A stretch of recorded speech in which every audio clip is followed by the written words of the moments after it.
I think you talk about J.J. Watt. He's a thoughtful guy, and it is about him, and it's about his wife. It's about her career as well as his career. But I would say this, like, the teams that were reported offering J.J. Watt, Tennessee, Indianapolis, and Cleveland. And I would say this, which of those quarterbacks has the highest potential ceiling? If you're going to go play with one of those quarterbacks, first off, you go to Arizona, you're already reunited with DeAndre Hopkins, a buddy of yours, right, that you played in Houston with.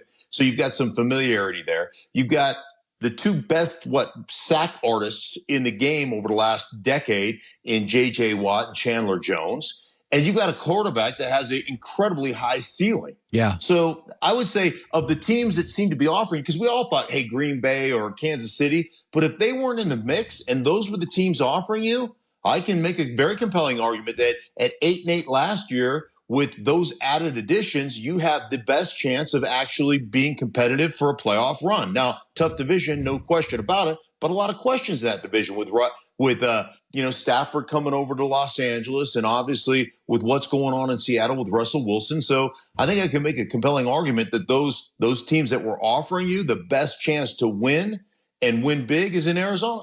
So Dak Prescott, story yesterday, Jane Slater says he wants respect. He wants Patrick Mahomes' money. And I said earlier, I think we're going from dependable Dak to slightly delusional Dak. What do you make on these new reports that he's not budging and he wants Patrick Mahomes' money? Well, I would look at this situation with Dak Prescott and say, what were you doing 2 years ago? If we look back at Jimmy G, you were just talking about Jimmy G. Remember when Jimmy G signed his contract and all of a sudden it was like, oh, can you believe they're spending that kind of money on Jimmy G, a former second rounder? And what are they doing? Now that contract is a bargain. And I look at Dallas, the last 2 years, shuffling their feet, not getting a deal done, throwing out, the news to hit the news cycle. Like, can you believe what he's turning down? Like, I look at this and I completely pin the whole thing on the Dallas Cowboys. You didn't take care of your quarterback. And I know you don't want to spend top dollar for your quarterback, but if you'd have spent it 2 years ago, guess what? He'd be a bargain right now.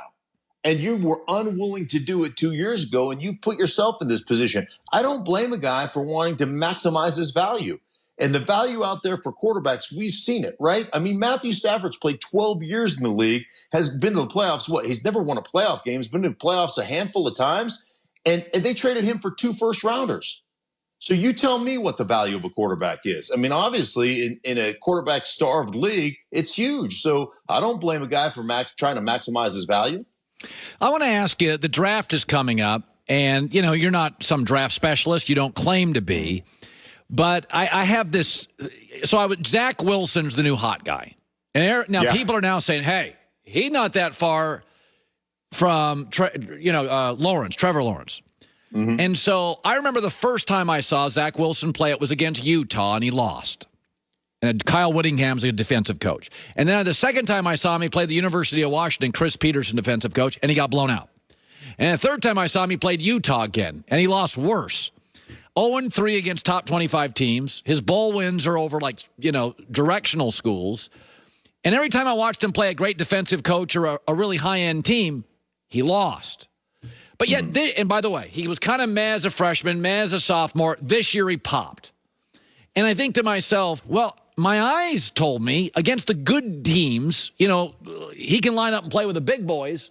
I never saw him line up and go toe-to-toe and beat the big boys.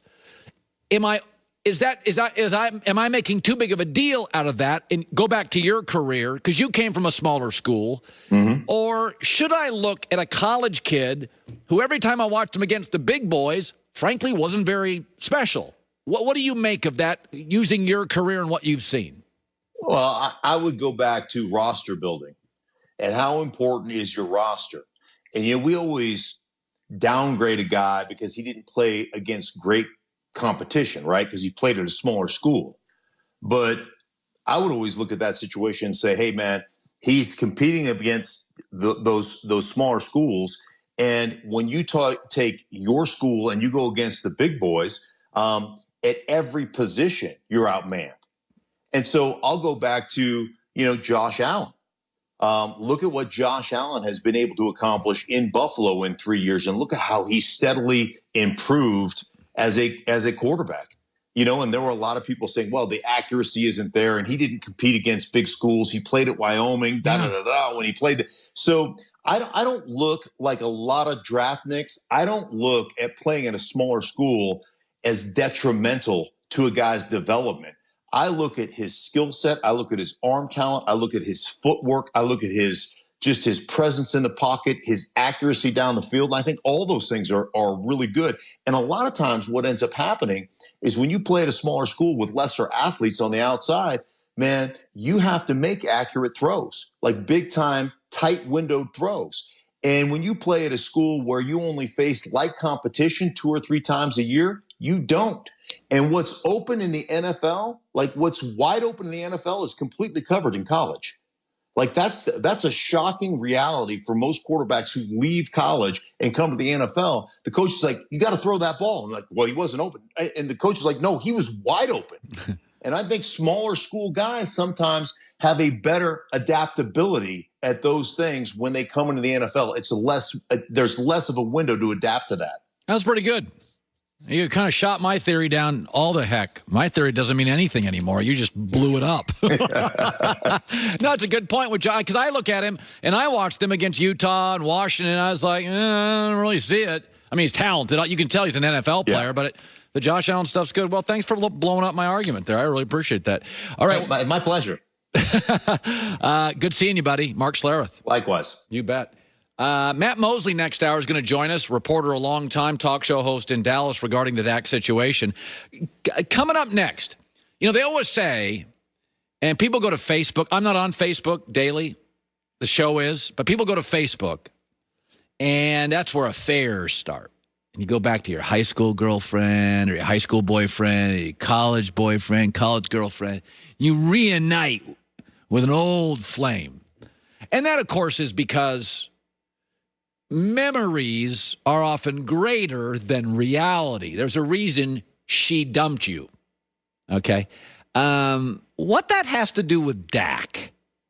Thoughts on that next. Any credit card can offer cash back, but only Discover matches all the cash back you've earned at the end of your first year. Oh, by the way, there is no limit with the Discover cashback program. Anywhere that accepts credit cards,